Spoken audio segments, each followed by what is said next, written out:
Kamu mungkin berpikir bermain game hanya untuk anak-anak, tapi Arab Saudi jelas tidak berpikir begitu. 55 miliar dolar, dan kerajaan itu sekarang mengendalikan perusahaan di balik beberapa dunia game terbesar. EA Sports FC, Battlefield, The Sims. Electronic Arts, yang lebih dikenal sebagai EA, adalah salah satu perusahaan video game terbesar di dunia. Dan sekarang, perusahaan itu menjadi perusahaan tertutup dalam pengambil alihan yang dipimpin oleh Arab Saudi, kesepakatan terbesar kedua dalam sejarah industri game. Ada nama lain yang sudah tidak asing lagi dalam kesepakatan ini, Jared Kushner, menantu Presiden Amerika Serikat Donald Trump, terlibat melalui perusahaan investasinya Affinity Partners, bersama dengan raksasa ekuitas swasta Silver Lake. Namun, dana investasi publik Arab Saudi, yang diketuai oleh putra mahkota Mohammed bin Salman, benar-benar menjadi pemain utama. Dikabarkan mengendalikan lebih dari 93% perusahaan tersebut. Dan bagi Riyadh, ini bukan sekadar soal memiliki beberapa game populer. Game video sangat menarik bagi audiens muda. Ini adalah cara yang bagus untuk membangun pengaruh budaya dan memiliki semacam soft power di pasar luar negeri. Mandat 2030 Horizons untuk Arab Saudi mengharuskan mereka mengurangi ketergantungan pada minyak, jadi industri game menjadi pilihan yang jelas. Arab Saudi telah menghabiskan bertahun-tahun mencoba membangun ekonomi yang tidak terlalu bergantung pada minyak sebagai bagian dari visi 2030 mereka. Dan industri game sangat cocok dengan rencana tersebut.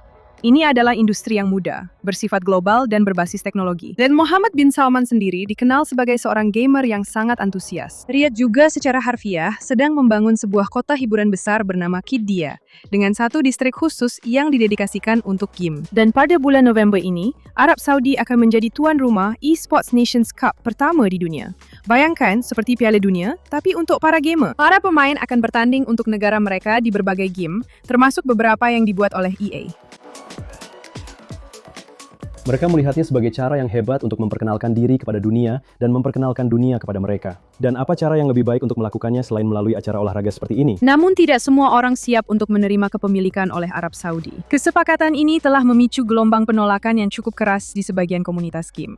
Beberapa gamer khawatir game favorit mereka bisa berubah. Gamer memang cenderung suka mengeluh. Mereka tidak terlalu suka perubahan, tapi pada akhirnya mereka biasanya bisa menerima. Reaksinya sama seperti saat seorang oligark Rusia membeli tim sepak bola di Inggris. Tapi ada satu komunitas penggemar yang reaksinya sangat keras.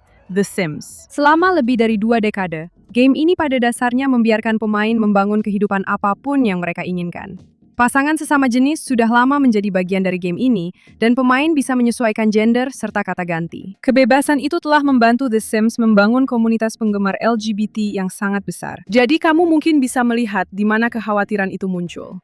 Sekarang game ini dikendalikan oleh Arab Saudi, sebuah negara di mana hubungan sesama jenis adalah ilegal. Beberapa pemain dan streamer The Sims sudah berhenti bermain.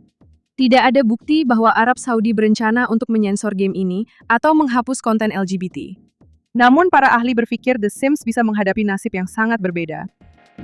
Kamu tahu, keragaman dari para pemain Sims, misalnya, langsung menimbulkan pertanyaan. Ketika dimiliki oleh pemerintah, atau kamu tahu, dana kekayaan negara. Itu kamu tahu mungkin tidak terbuka atau senyaman dengan beberapa konten yang mereka keluarkan. Prediksi saya sebenarnya adalah bahwa entitas seperti The Sims kemungkinan besar akan menjadi yang pertama dijual dan dibongkar karena secara budaya tidak terlalu beresonansi, tidak cocok, dan mereka harus membayar utang yang sangat besar. Jadi mereka mencari hal-hal untuk dijual. Dan disinilah kesepakatannya menjadi semakin rumit. Arab Saudi mungkin telah membeli EA seharga 55 miliar dolar, tapi sekitar 20 miliar dari jumlah itu adalah utang. Itu menjadikannya akuisisi dengan utang terbesar yang pernah ada. Dan pada akhirnya, seseorang harus membayar kembali uang itu. Akan ada banyak studio yang dilepas. Itu akan terjadi, dan sayangnya, itu berarti akan ada pemutusan hubungan kerja. Kamu tahu sendiri, inilah cara kerja private equity. Dan jika kamu bertanya-tanya kenapa Arab Saudi mau melakukan semua ini demi video game, ini dia angka yang menjelaskannya. Ada sekitar 0,5 miliar gamer di dunia. Itu hampir setengah dari penduduk planet ini. Dan bersama-sama, mereka menghabiskan ratusan miliar dolar setiap tahunnya. Ini adalah industri hiburan besar yang menjangkau sangat banyak orang. Dan industri ini telah berkembang selama beberapa dekade menjadi salah satu aktivitas rekreasi dan ekonomi rekreasi yang paling relevan secara budaya. Jadi, ini bukan sekadar hobi yang dulu sering dikeluhkan ibumu karena kamu duduk di depan komputer seharian. Game adalah salah satu bisnis hiburan terbesar di dunia, dengan penonton yang sangat diidamkan oleh Hollywood, televisi, dan olahraga tradisional.